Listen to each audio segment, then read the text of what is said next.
Morning వచ్చి నిన్న paper లో వచ్చిందని చెప్పి అడగడం జరిగింది. మేము బీసీ ఆర్గనైజేషన్ అడిగిన తర్వాత ఏమైందంటే ఈ రోజు పేపర్ కి వచ్చింది. ఆల్రెడీ వాళ్ళ ఫుడ్ సేఫ్టీ వాళ్ళు నిన్న నోటీస్ ఇచ్చారు వీళ్ళకి. వీళ్ళు నోటీస్ ఇచ్చిన తర్వాత ఏం చేసిరంటే మేము ఇదేంటి దాని పొద్దున ప్రశ్నించినప్పుడు మీరు ఏం బిక్కడో విక్కు అన్నారు. అంటే ఇప్పుడు ఇక్కడ దేశ్ కి గీ అని చెప్పి అమ్ముతారు 4000 రూపాయలు ఒక కిలో. మరి అంత కాస్ట్ తీసుకుంటున్నప్పుడు ప్రజల జీవితాలతో చెలగట్టమనే రైట్స్ వీళ్ళకి లేవు కదా. నిన్న అన్ని వీడియోస్ తో సహా అన్ని ఉన్నాయి. వచ్చిన తర్వాత కూడా మేము ఇదేందని ప్రశ్నించే హక్కు వినియోగదారులకు ఉండదా? మీరెవరు అసలు అడగడానికి అంటారు. వాళ్ళకి ఏం రైట్స్ ఉన్నాయి? మేము ఒకటే కోరుకుంటున్నాం, ఇమ్మీడియట్లీ క్లోజ్ చేయాలా. ఇలాంటివి ఎక్కడైతే ఉన్నాయో అనుకో ఇది ఖచ్చితంగా క్లోజ్ చేయాల్సిందే. ఎందుకంటే ఇప్పుడు ఫుడ్ అనేది మనిషికి ఆరోగ్యానికి సంబంధించింది. మా జీవితాలతో మా ప్రాణాలతో చెలగాటం అడిగే హక్కు అధికారం వీళ్ళకి ఎవరు ఇచ్చారు?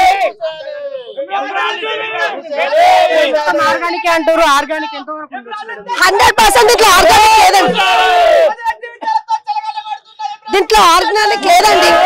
ఓన్లీ ఎందుకంటే ఇక్కడ ప్రతిదీ కాస్ట్ అండి.